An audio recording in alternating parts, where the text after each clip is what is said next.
회사의 지분은 전부 내 거야. 네가 낄 자리는 없어. 그날 저는 귀를 의심했습니다. 신우가 식구들 앞에서 대놓고 소리를 지르며 그렇게 말했으니까요. 아무리 신우가 평소 고집스럽고 자기 위주로만 생각하는 사람이라지만 감히 이런 말까지 할 줄은 정말 상상도 못했습니다. 순간 공기가 얼어붙은 것처럼 모두의 시선이 제게로 쏠렸습니다. 저는 당황스러웠습니다. 제 남편과 제가 함께 땀 흘려 키운 회사였고 그 지분은 명백히 남편과 저의 몫이었습니다. 그런데 신우가 아무 근거도 없이, 아니 어쩌면 뻔히 거짓말임을 알면서도 이렇게 당당하게 떠벌린다니요. 그 자리에 있던 시어머니는 난감한 표정으로 저와 신우 사이를 번갈아 보셨습니다. 시아버지는 미간을 찌푸리며 아무 말 없이 숟가락만 내려놓으셨죠. 하지만 신우는 오히려 더욱 목소리를 높이며 원래 아버지도 그럴 생각이었어. 남자는 가문 있는 사람이니까 내 아들이 지분을 가져야지. 네가 뭐라고 이 회사를 차지하고 있어. 하고 소리쳤습니다. 그 순간 제 심장은 쿵 내려앉았습니다. 아들이 지분을 가져야 한다는 그런 낡고 구시대적인 논리가 여전히 우리 가족 안에서 버젓이 입 밖으로 나오는 게 믿기지 않았습니다.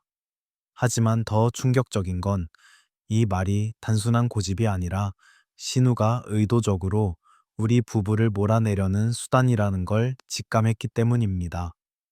저는 숨을 고르며 입술을 깨물었습니다. 눈앞에서 웃으며 제 권리를 부정하는 그 얼굴, 또 그 말에 힘없이 고개를 숙이고 있는 남편의 표정이 겹쳐지자 더 이상 가만히 있을 수 없었습니다. 하지만 그 자리에서 바로 방역하기보다는 저는 마음속 깊이 결심했습니다. 그래, 네가 그렇게 나오면 나는 진짜를 보여주겠다. 사실 저는 이미 오래전부터 이런 상황을 대비해 왔습니다. 신우의 태도, 그녀가 종종 회사에 들러 괜한 소리를 하던 모습들, 그리고 남몰래 뒤에서 저를 헐뜯는다는 소문까지 전부 무시할 수 없었습니다.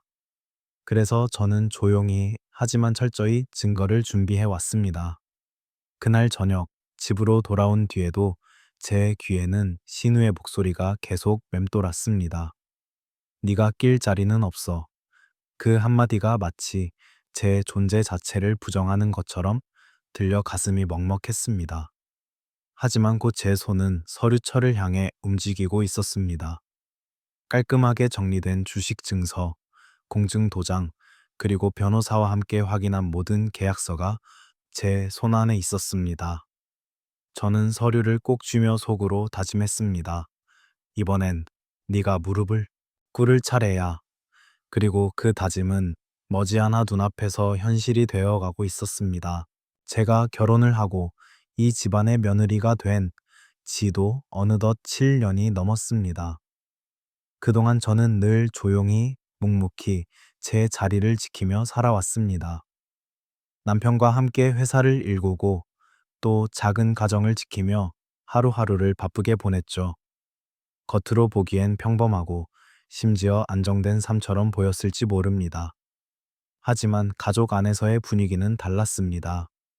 특히 신우, 그러니까 남편의 누나는 저와 늘 어긋나는 사람이었습니다. 첫 만남부터 제 직업을 하찮게 여기고 대화할 때마다 꼭 비아냥을 섞곤 했습니다. 그런 작은 회사 다니면서 무슨 대단한 걸 하겠어? 라는 말은 이제는 거의 인사말처럼 들릴 정도였죠. 처음엔 그냥 성격 차이라고 넘겼습니다. 하지만 시간이 지날수록 그 말 속에 담긴 경멸과 질투가 선명해졌습니다. 신우는 대기업 은행에 다닌다는 자부심이 강했고 본인 삶을 다른 사람보다 늘 우월하게 느끼려 했습니다. 문제는 그 우월감이 언제나 저를 향해 있었다는 겁니다. 남편은 그런 상황을 애써 중재하려 했지만 오히려 점점 신우의 말에 휘둘리는 듯 보였습니다. 신우가 조금이라도 큰 소리를 치면 남편은 늘 난처한 얼굴로 말을 흐리며 결국은 저에게 양보하라는 눈빛을 보내곤 했습니다. 저는 그런 남편을 보며 속으로 수없이 무너졌습니다. 그럼에도 불구하고 저는 가족이기에 또 언젠가 변하길 바라며 참고 또 참았습니다. 하지만 회사 이야기가 오가면서 상황은 달라지기 시작했습니다. 저와 남편이 함께 시작한 회사는 처음엔 작은 규모였습니다. 하지만 몇 년간 밤낮 없이 노력한 끝에 직원 수도 늘고 매출도 안정적으로 성장했죠. 이제는 그 누구도 작은 회사라고 무시할 수 없는 수준까지 왔습니다. 그런데 바로 그때부터 신우의 태도가 더 노골적으로 변했습니다. 이 회사? 원래 우리 집 거잖아. 우리 아빠 덕분에 여기까지 온 거 아냐? 신우는 가족 모임 자리에서 아무렇지도 않게 이런 말을 던지곤 했습니다. 물론 자본금 일부를 시아버지가 도와주신 건 사실입니다. 하지만 그건 어디까지나 투자 형식이었고 지분도 남편과 제 이름으로 분명히 나뉘어 있었습니다.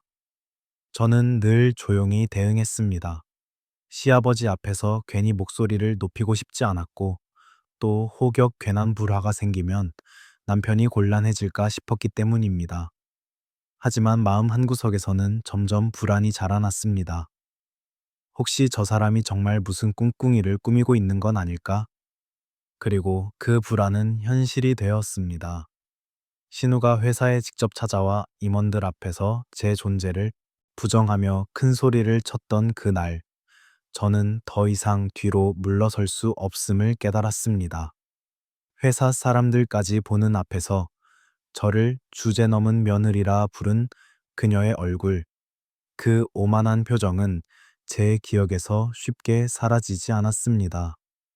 그 자리에 있던 직원들은 모두 충격을 받았고 몇몇은 저를 걱정스럽게 바라보았습니다. 그 순간 저는 단순히 가족 간의 문제를 넘어 제 명예와 제 위치가 걸린 문제라는 걸 뼈저리게 느꼈습니다. 남편은 여전히 우물쭈물며 아무 말도 못했습니다. 그 모습에 제 가슴은 더 깊이 무너졌습니다. 하지만 동시에 제 안에서 또렷한 목소리가 들렸습니다. 이제는 끝내야 해. 이대로 두면 언젠가 진짜 모든 걸 빼앗기고 말 거야. 그날 밤, 저는 서류철을 꺼내 들었습니다. 공증받은 주식 증서, 변호사와 함께 정리한 지분 계약서, 심지어 아버님이 직접 서명한 투자 약정서까지. 모든 진실은 제 손에 있었습니다. 그리고 저는 준비했습니다. 언젠가 신우가 마지막 선을 넘는 순간 이 모든 걸 꺼내 들겠다고. 그날이 올 거라는 걸 제 직감은 이미 알고 있었던 겁니다. 신우와의 갈등은 사실 아주 작은 말 한마디에서 시작되었습니다. 그렇게 벌어봐야 얼마 된다고? 남자 돈이 진짜 돈이지. 처음 그 말을 들었을 땐 그냥 지나가는 투정쯤으로 생각했습니다. 하지만 그 말은 제 가슴에 깊은 흉터처럼 남았습니다. 제가 어떤 노력을 해왔는지, 어떻게 남편과 함께 회사를 일으켜 세웠는지 뻔히 알면서도 신우는 언제나 제 가치를 깎아내리려 했습니다. 가족 모임에서조차 그녀는 늘 은근히 저를 무시하는 발언을 던졌습니다. 그래도 은행 다니는 게 낫지. 회사 같은 거 언제 망할지 누가 알아? 그 말이 던져질 때마다 분위기는 어색해졌지만 정작 아무도 그녀를 말리지 않았습니다. 시어머니는 곤란한 미소로 상황을 덮으려 했고 남편은 그냥 숟가락만 내려놓을 뿐이었죠. 저는 애써 웃으며 넘겼습니다. 하지만 속으로는 조금씩 금이 가기 시작했습니다. 나를 이렇게까지 무시하면서도 가족이라는 이유로 참고 또 참아야 하는 걸까? 그리고 어느 순간부터 신우의 태도는 더 대담해졌습니다. 회사 일에 관여하려는 듯 남편에게 전화를 걸어 이번에 투자자 만난다며? 나도 좀 껴줘. 내가 은행에 있으니 아는 사람도 많고 앞으로 내 복도 있어야지. 라며 뻔뻔하게 말하기 시작한 겁니다. 남편은 대답을 얼버무렸지만 그 대화는 결국 제 귀에도 들어왔습니다. 저는 한숨을 쉬며 말했죠. 여보, 저 사람은 그냥 우리를 도와주고 싶다는 게 아니야. 언젠가는 이 회사를 자기 걸로 만들겠다고 생각하는 것 같아. 남편은 그저 고개를 저으며 대답했습니다. 설마 그러겠어. 누나가 좀 오지랖이 넓긴 해도 가족인데. 하지만 제 직감은 달랐습니다. 그리고 그 직감은 틀리지 않았습니다. 그날 이후 신우는 종종 회사에 불쑥불쑥 찾아왔습니다. 사무실 한가운데를 거침없이 걸어 들어와서는 직원들에게 이 회사는 원래 우리 집에서 시작한 거예요. 제가 좀 더 신경 쓸 거니까 앞으로 보고도 저한테 해주세요. 라며 마치 대표라도 된 듯이 떠들어댔습니다. 직원들은 당황한 얼굴로 저를 쳐다봤습니다. 저는 꾹 참으며 정중히 말했죠. 신우님, 회사 일은 저희 부부가 알아서 합니다. 괜한 오해 없으시길 바랍니다. 그러자 그녀는 냉소를 지으며 말했습니다. 왜 그렇게 예민해? 내가 뭐라도 뺏어가려고 하나? 어차피 지분은 다 우리 집 몫인데. 그 순간 제 속에서 무언가 부서지는 소리가 났습니다. 이제는 단순한 말싸움이 아니라 분명히 저와 남편의 권리를 무너뜨리려는 의도가 있다는 걸 깨달았으니까요. 저는 그날 밤 서류를 다시 꺼내 들었습니다. 그리고 조용히 혼잣말 했습니다. 이젠 준비가 필요해. 그냥 말로는 끝나지 않을 테니까. 그렇게 해서 제 마음속에서 결심이 더욱 단단해졌습니다. 결정적인 사건은 어느 주말 시댁에서 열린 가족 모임에서 터졌습니다. 평소처럼 시어머니가 손수 차려주신 밥상을 앞에 두고 모두가 둘러 앉아 있었죠. 처음엔 분위기가 평온했습니다. 아이들 웃음소리도 들리고 시아버지께서 오랜만에 밝은 표정으로 숟가락을 드시며 대화를 이끌어 가셨습니다. 그런데 그 평화는 오래가지 않았습니다. 신우가 술잔을 한 모금 들이키더니 갑자기 제 쪽을 향해 쏘아붙이듯 말했습니다. 다들 알죠? 저 회사 지분은 원래 다 제 몫이에요. 제 아버지가 투자했으니 당연히 제 아들한테 돌아와야지. 저 사람한테 갈 이유가 어디 있습니까? 순간 공기가 얼어붙었습니다. 젓가락 소리가 뚝 끊기고 방 안의 모든 시선이 우리 둘에게로 향했습니다. 남편은 식은땀을 흘리며 머뭇거렸고 시어머니는 당황한 표정으로 아들을 바라봤습니다. 저는 손에 쥔 젓가락을 내려놓으며 그녀의 얼굴을 똑바로 바라봤습니다. 신우님, 그건 사실과 다릅니다. 아버님께서 투자하신 건 어디까지나 계약서로 정해진 조건에 따른 거고, 지분은 명확히 제 남편과 제 이름으로 되어 있어요. 하지만 신우는 비웃듯 코웃음을 쳤습니다. 계약서? 웃기지 마세요. 가족끼리 무슨 계약서 타령입니까? 어차피 아버지 돈으로 굴러온 회사잖아요. 제가 그걸 몰라서 이러는 줄 알아요? 그 말에 제 가슴은 뜨겁게 달아올랐습니다. 제가 지난 세월 동안 얼마나 피땀 흘려 일했는지를 그녀는 뻔히 알면서도 그렇게 뻔뻔하게 제 노력을 부정하다니요. 시아버지가 그제야 낮게 목소리를 냈습니다. 그만해라. 다들 밥 먹는 자리에서 무슨 소리냐. 하지만 신우는 멈추지 않았습니다. 오히려 더 큰 목소리로 말했습니다. 아버지, 솔직히 말씀해 보세요. 원래 이 회사 제 몫으로 생각하셨던 거 맞잖아요. 아들한테 물려주려는 거지 이 여자한테 주려고 하신 건 아니잖아요. 순간 저는 숨이 막히는 기분이 들었습니다. 모두가 침묵 속에 시아버지의 대답을 기다렸습니다. 하지만 시아버지는 고개를 들어 저를 바라보셨고 짧지만 단호하게 말씀하셨습니다. 그건 내 생각일 뿐이다. 회사 지분은 내 오빠와 며느리가 함께 키워온 거다. 나는 그걸 누구보다 잘 안다. 신우의 얼굴이 굳어졌습니다. 그러나 곧바로 비아냥거리는 목소리로 맞받아쳤습니다. 그럼 제가 바보라는 거예요? 가족끼리 이런 거 다 알면서도 가만히 있으란 말이에요? 저는 더 이상 참을 수 없었습니다. 가족이니까 더더욱 사실을 바로 잡아야죠. 없는 권리를 주장하면서 저와 남편의 자리를 빼앗으려는 그건 결코 가족이 할 짓이 아닙니다. 그 순간 방 안의 긴장은 최고조에 달했습니다.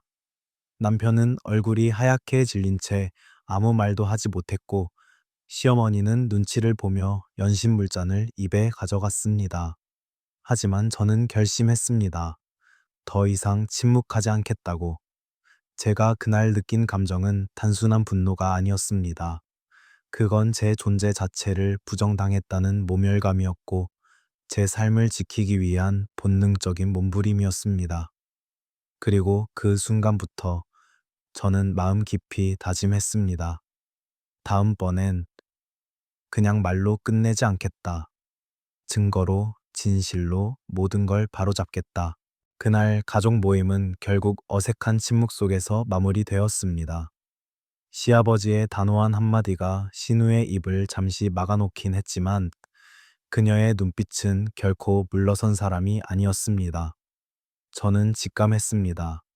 오늘은 단지 서막일 뿐이라는 걸요. 집으로 돌아오는 길, 남편은 운전대를 잡은 채 내내 말을 아꼈습니다. 차 안에는 무거운 정적이 감돌았고 저는 창밖만 바라보며 생각을 정리했습니다. 잠시 후 남편이 조심스럽게 입을 열었습니다. 미안해. 오늘 자리 정말 불편했지? 저는 한숨을 내쉬며 대답했습니다. 여보, 불편한 걸 넘어섰어. 그건 단순한 말싸움이 아니었어.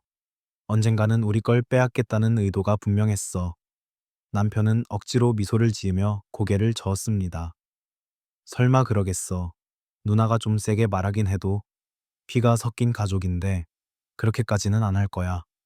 저는 그 말에 대꾸하지 않았습니다. 대꾸하는 순간 괜히 싸움이 될까봐 차라리 침묵을 택했습니다. 하지만 제 마음속 깊은 곳에서는 이미 경고음이 울리고 있었습니다. 이제 곧 더 큰 일이 벌어질 거야.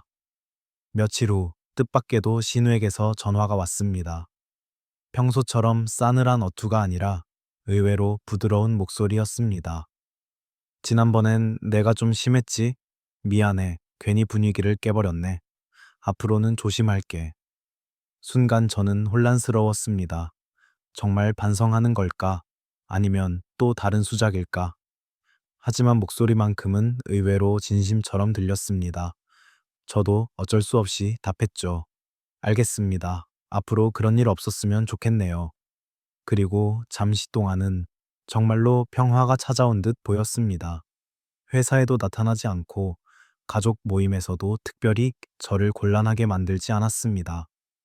시어머니도 저를 따로 불러 누나가 요즘은 마음을 고쳐먹은 것 같더라.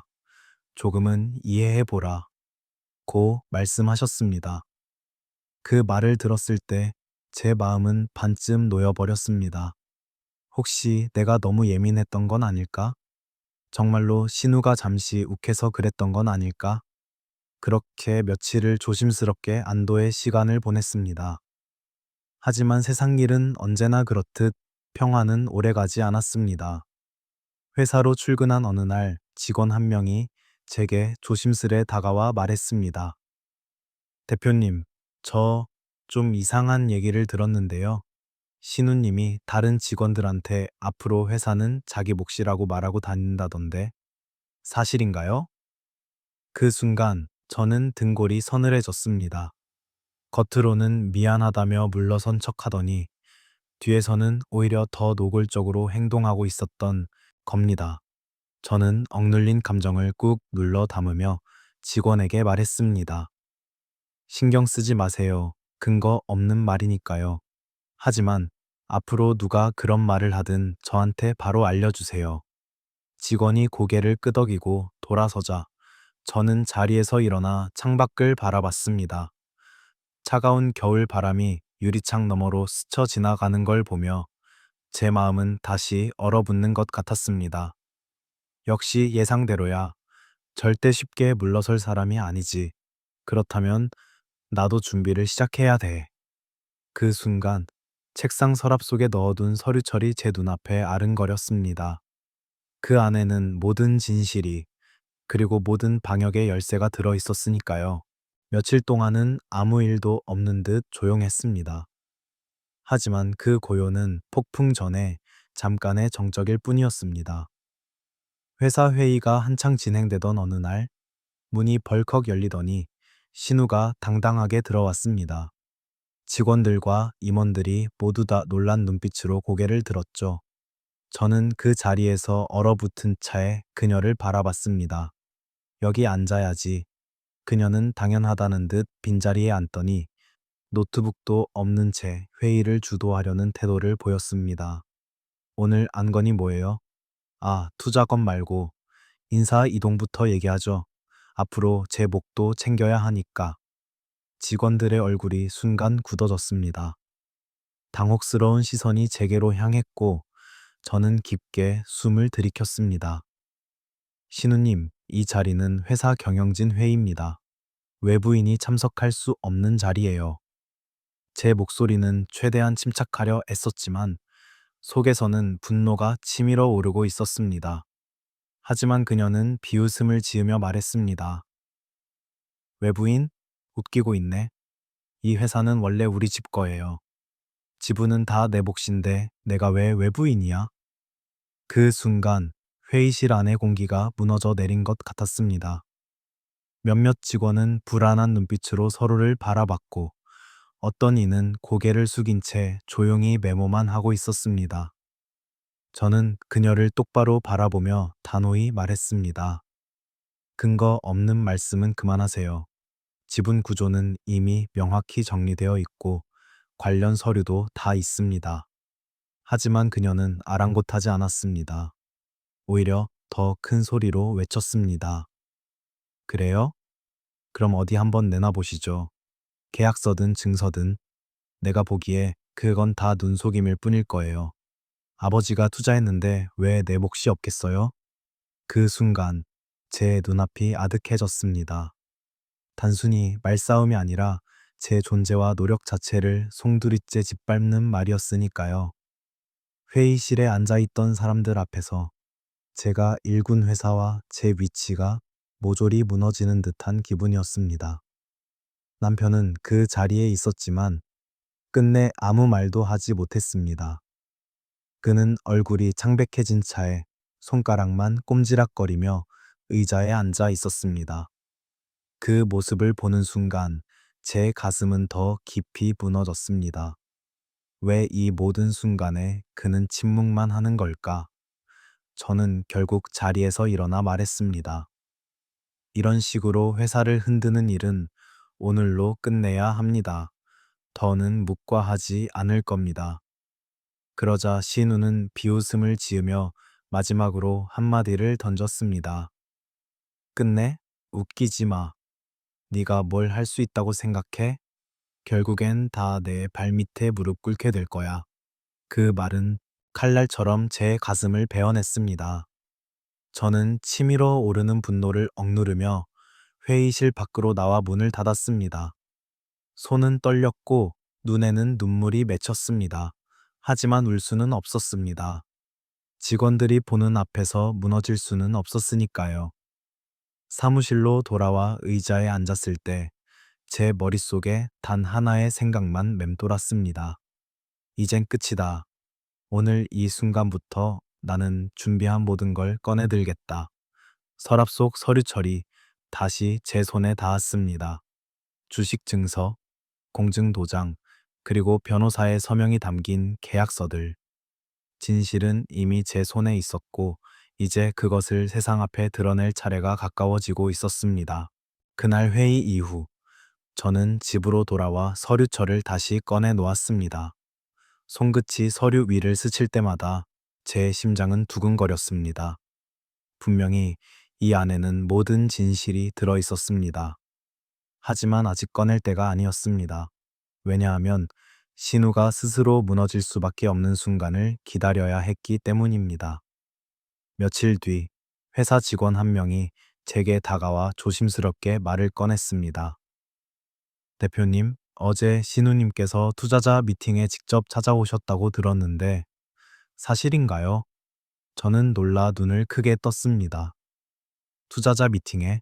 그건 우리 회사 기밀인데 어떻게 알았을까? 직원은 곤란한 표정을 지으며 고개를 숙였습니다. 잘은 모르겠지만 신우님이 투자자에게 직접 앞으로 회사를 자기가 맡을 거다라고 말했다고 하더라고요. 그 순간 제 속에서 피가 거꾸로 솟는 듯 했습니다.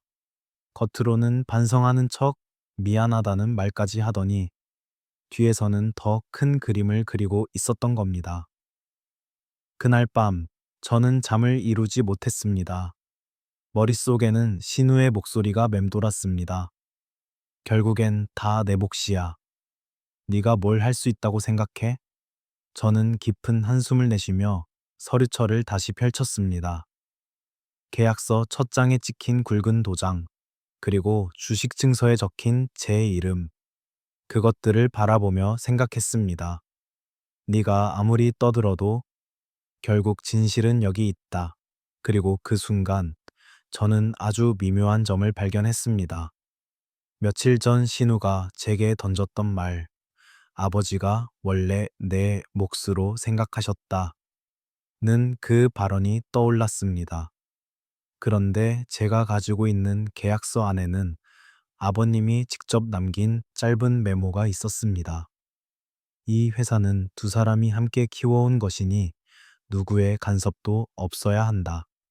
그 문장은 분명히 제게 힘이 되어 줄 수 있는 결정적인 한 줄이었습니다. 지금까지는 단순한 증서라고만 생각했는데 이제 보니 그것은 아버님의 의지가 그대로 담긴 증거였습니다. 저는 서류철을 덮으며 깊게 숨을 들이켰습니다. 이제는 확신할 수 있었습니다. 신우가 아무리 거짓으로 꾸며내더라도 결국 이 작은 문장이 그녀의 거짓을 무너뜨릴 거라는 걸요. 그리고 결정적인 순간은 생각보다 빨리 찾아왔습니다. 며칠 후 열린 또 다른 가족 모임에서 신우는 다시 한번 저를 향해 목소리를 높였습니다. 이제는 다들 아셔야 해요. 이 회사는 제 아들 몫이에요. 남편만 믿고 있는 이 여자가 끼어들 자리는 없어요. 그 말에 저는 잠시 눈을 감았습니다. 그리고 조용히 속으로 중얼거렸습니다. 그래, 이제 때가 왔어. 진실을 꺼내 보일 시간이. 그날은 마치 모든 것이 예정된 듯 흘러갔습니다. 시어머니 생신을 맞아온 가족이 모였고 평소보다 많은 친척들까지 함께 자리했습니다. 따뜻한 음식 냄새와 웃음소리가 오갔지만 제 마음은 무겁게 가라앉아 있었습니다. 왜냐하면 오늘 반드시 무언가가 터질 거라는 걸 본능적으로 알고 있었으니까요. 예상은 틀리지 않았습니다. 케이크를 자르고 축하 인사가 끝나자 신우가 갑자기 술잔을 들더니 자리에서 벌떡 일어났습니다. 다들 들으세요. 오늘은 그냥 생일 자리가 아닙니다. 이제는 진실을 말해야 할 때예요.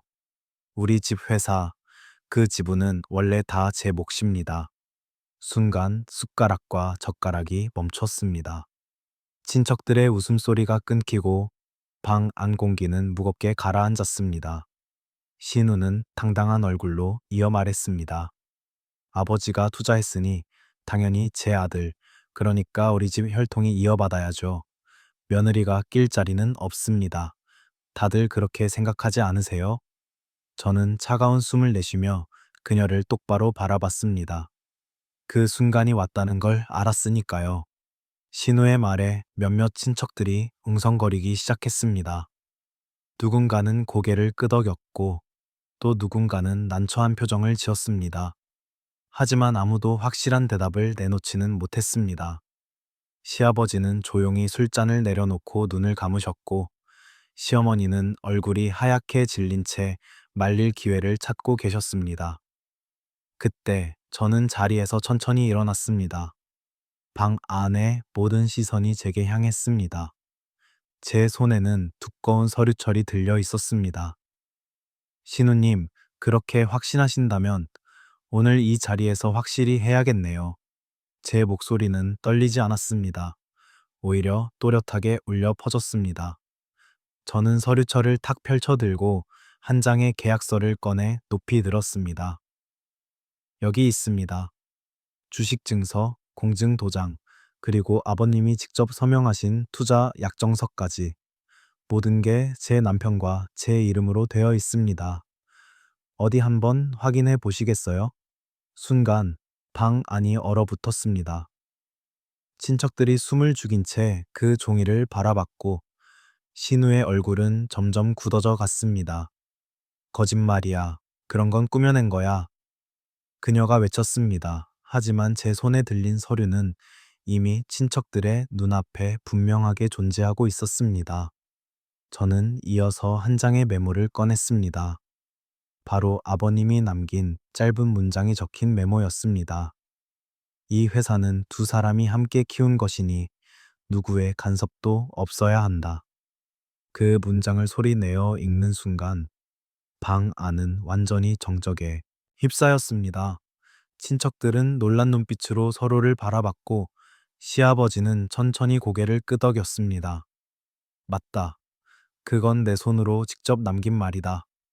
시아버지의 목소리는 낮았지만 방 안을 울릴 만큼 강했습니다.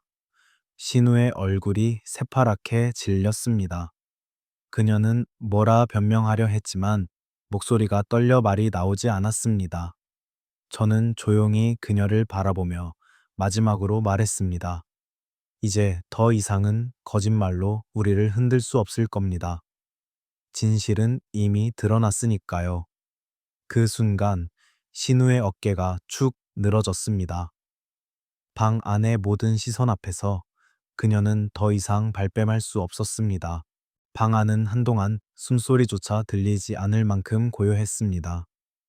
제가 내민 증서와 아버님이 직접 남긴 메모는 무엇보다도 강력한 증거였고 더는 신우가 발뺌할 여지가 없었습니다.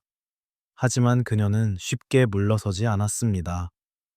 그런 종이 몇 장으로 모든 게 끝날 줄 알아? 결국은 가족 문제잖아. 내가 조금만 더 움직이면 이 집안 사람들은 다 내 편이 될 거야.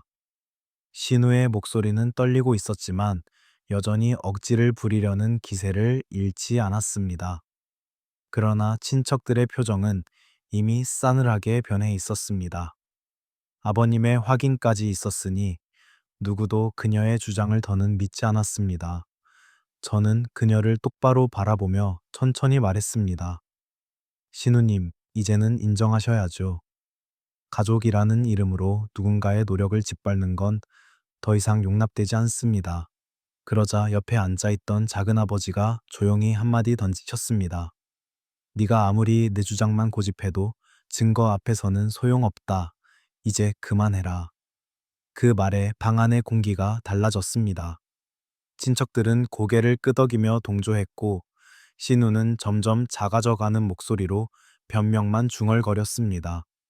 저는 그제야 자리에서 일어나 서류철을 단단히 닫으며 말했습니다. 오늘 여기서 확실히 정리하겠습니다. 앞으로 회사 일이나 지분 문제에 대해 근거 없는 말을 하거나 개입하려는 행동은 법적으로 대응하겠습니다. 순간 신우의 얼굴이 하얗게 질렸습니다. 법적으로 대응한다고? 제 말은 단순한 위협이 아니었습니다. 이미 변호사와 모든 절차를 확인해둔 상태였으니까요. 저는 흔들림 없는 눈빛으로 그녀를 바라보며 고개를 끄덕였습니다. 네, 더 이상은 가정 안의 갈등으로 치부하지 않겠습니다. 회사는 제 삶이고 제 책임입니다. 누가 뭐라 해도 지켜낼 겁니다. 그제야 남편이 용기를 낸 듯 조심스럽게 말을 보탑니다. 누나, 이제 그만해. 더 이상 이럴수록 누나만 곤란해져. 아버지도 말씀하셨잖아. 이 회사는 우리가 함께 지켜온 거라고. 남편의 목소리는 떨렸지만 확실히 단호했습니다. 신우는 당혹스러운 듯 오빠를 바라보다가 결국 눈을 피하며 자리에 주저앉았습니다. 방 안의 공기는 점점 무겁다가도 서서히 풀려나가는 듯 했습니다. 친척들은 다시 대화를 이어가기 시작했지만 모두의 시선은 여전히 신우에게 향해 있었습니다. 그녀는 고개를 숙인 채 술잔만 만지작거릴 뿐 더는 큰 소리를 내지 못했습니다. 그 모습을 보며 제 가슴은 묘한 감정으로 물들었습니다. 억눌려 있던 분노와 억울함이 조금은 풀리는 듯 했지만 아직 끝난 건 아니었습니다. 왜냐하면 그녀는 절대 이렇게 쉽게 물러날 사람이 아니었으니까요. 저는 속으로 다짐했습니다. 이제 시작일 뿐이야. 진짜 결말은 아직 남아 있어. 그리고 그 다짐은 곧 현실이 될 준비를 하고 있었습니다. 그날 이후로 며칠 동안은 눈에 띄는 움직임이 없었습니다. 하지만 제 마음은 전혀 편안하지 않았습니다. 신우의 성격을 누구보다 잘 아는 저는 그녀가 이렇게 쉽게 물러날 리 없다는 걸 알았습니다. 그리고 예상대로 폭풍은 다시 찾아왔습니다. 어느 날 오후 회사에 한 통의 전화가 걸려왔습니다. 직원이 다급한 표정으로 제 방으로 뛰어들어왔습니다. 대표님, 큰일 났습니다. 신우님이 투자자 미팅 자리에 나타나서 대표님이 회사를 속이고 있다며 난리를 치고 있습니다. 순간 제 손에 들린 펜이 바닥으로 떨어졌습니다. 심장은 거세게 요동쳤지만 저는 곧 차분히 숨을 고르며 자리에서 일어났습니다. 알겠습니다. 제가 직접 가보죠. 투자자 미팅이 열리던 호텔 라운지에 도착했을 때 저는 이미 예상했던 광경을 마주했습니다. 신우가 큰 목소리로 저를 비난하고 있었고 투자자는 어리둥절한 표정으로 상황을 지켜보고 있었습니다. 이 회사는 사실 제 몫입니다. 이 여자가 서류를 조작해서 지분을 차지하고 있는 거예요. 그녀의 목소리는 떨렸지만 억지로 힘을 주며 버티고 있었습니다. 주변에 있던 사람들은 당황한 듯 서로 눈치를 보았습니다. 저는 조용히 걸음을 옮겨 그녀 앞에 섰습니다. 그리고 천천히, 그러나 단호하게 말했습니다. 신우님, 더는 이런 행동을 용납할 수 없습니다. 그 순간 제가 들고 있던 서류철을 테이블 위에 올려놓았습니다. 투자자의 눈앞에서 계약서, 주식 증서, 그리고 공증된 모든 자료들을 펼쳐 보였습니다. 여기 있는 모든 서류는 변호사와 공증인을 통해 확인된 정식 문서입니다. 만약 이 자리에서 신우님이 계속 허위 사실을 주장하신다면 저는 바로 법적 조치를 취하겠습니다. 라운지 안은 정적에 휩싸였습니다. 투자자는 서류를 꼼꼼히 살펴본 뒤 고개를 끄덕이며 말했습니다. 이건 명백하군요. 대표님 말씀대로라면 더는 의심할 여지가 없습니다.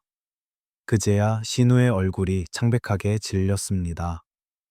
그녀는 더 이상 말을 잇지 못한 채 시선을 피하며 주저앉았습니다. 저는 차갑지만 담담하게 그녀를 바라보며 마지막으로 덧붙였습니다. 신우님, 가족이라는 이름 뒤에 숨어 남의 노력을 빼앗으려는 일은 이제 끝입니다. 앞으로 같은 일이 반복된다면 저는 주저하지 않겠습니다. 그 순간 그녀의 어깨가 크게 떨렸습니다. 주변에 있던 사람들의 눈빛은 이미 그녀에게서 등을 돌리고 있었습니다. 집으로 돌아오는 길, 제 마음은 묘하게 복잡했습니다. 조금은 후련했지만 여전히 긴장이 가시지 않았습니다. 그러나 분명한 건 이제 분위기가 바뀌었다는 사실이었습니다. 더 이상 제가 수세에 몰리는 상황은 없었습니다. 그리고 저는 알았습니다. 이 모든 싸움의 끝은 멀지 않았다는 걸요. 며칠 후 다시 가족 모임이 있었습니다. 이번에는 시아버지께서 직접 가족들을 불러 모으셨습니다. 긴장된 공기 속에서 모두가 자리에 앉자 아버님은 무겁게 입을 열었습니다. 오늘은 분명히 해두고 싶다. 회사 지분 문제로 집안이 더 어지러워지는 걸 이제는 두고 볼 수가 없다.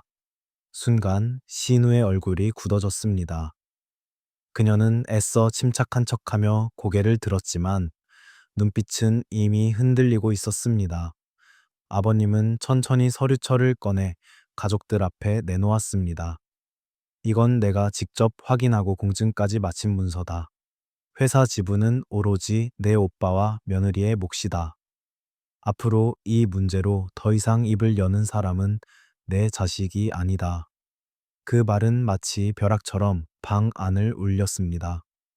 친척들의 눈이 커졌고 시어머니는 가만히 고개를 끄덕이며 제 손을 꼭 잡아 주셨습니다. 신우는 얼굴이 창백해진 채 중얼거렸습니다. 아버지, 그럴 리가 없어요. 전부 제 아들 몫이라고 하셨잖아요. 분명히 그렇게 말씀하셨잖아요. 하지만 아버님은 냉정하게 대답하셨습니다. 그건 네가 만들어낸 거짓 기억일 뿐이다.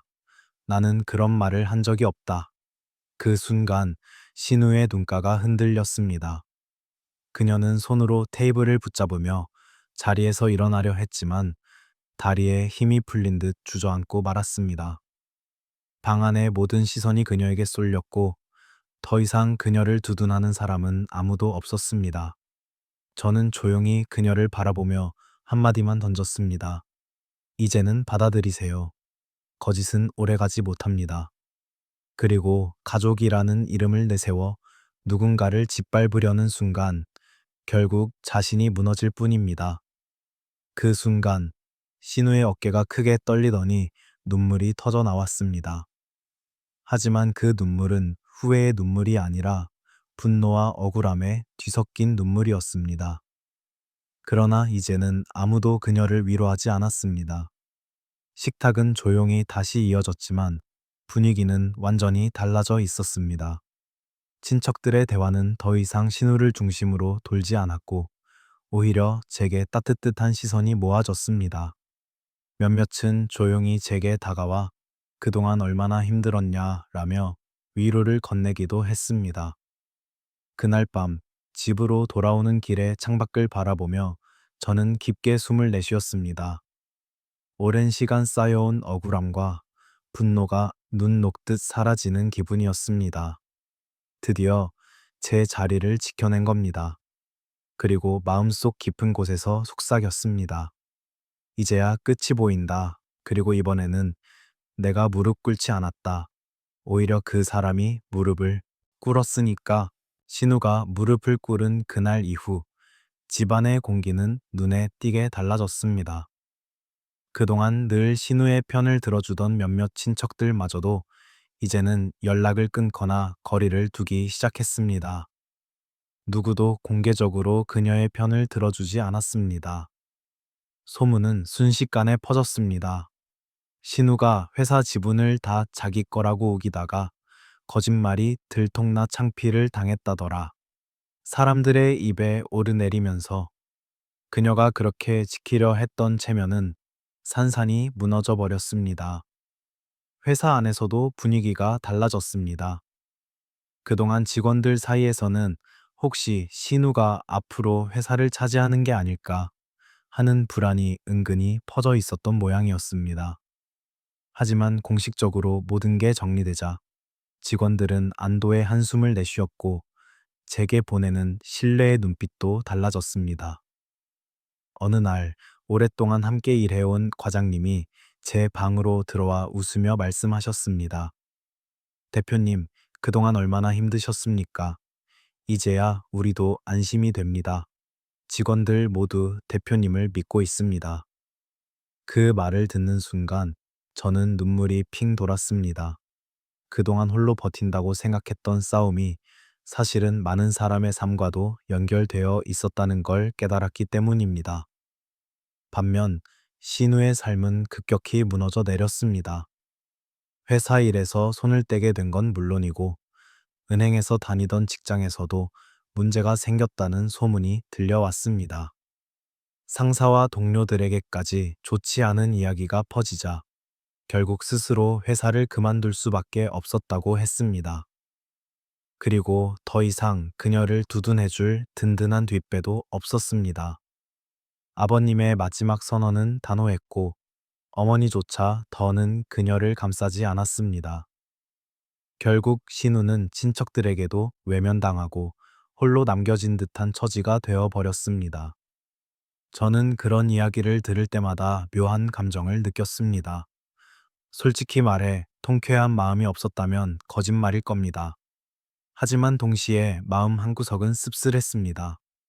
피 한 방울 섞인 가족이 이렇게까지 몰락하는 모습을 지켜보는 게 결코 가볍지 않았으니까요. 그러나 무엇보다도 중요한 건 이제 제 삶이 조금씩 정상으로 돌아오고 있다는 사실이었습니다. 남편과의 관계도 이전보다 단단해졌습니다. 그는 그동안 침묵만 했던 자신을 돌아보며 제 손을 꼭 잡고 말했습니다. 그동안 미안했어. 이제부터는 더 이상 너 혼자 싸우게 두지 않을게. 그 말이 저에겐 큰 위로가 되었습니다. 혼자가 아니라는 사실, 그리고 드디어 제 자리를 인정받았다는 사실이 저를 다시 일어서게 했습니다. 밤하늘을 올려다보며 저는 속으로 다짐했습니다. 이제는 두려워하지 않겠다.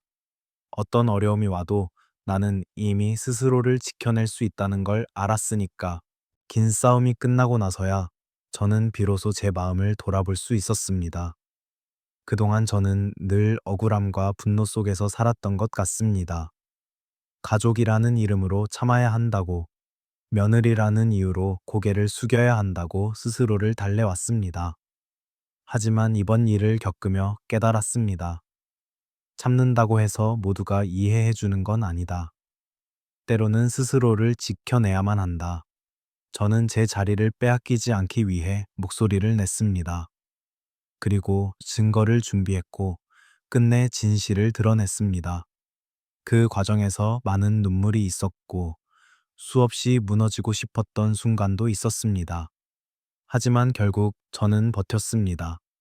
그 결과 저는 제 삶과 명예를 지켜낼 수 있었습니다. 신우의 행동은 분명 잘못이었습니다. 그러나 한편으로는 그녀의 오만함과 욕심이 결국 스스로를 무너뜨린 것이기도 했습니다. 저는 그 모습을 보며 이런 생각을 했습니다. 욕심은 때로 사람을 앞을 보지 못하게 한다. 그리고 거짓은 언젠가 반드시 드러나게 되어 있다.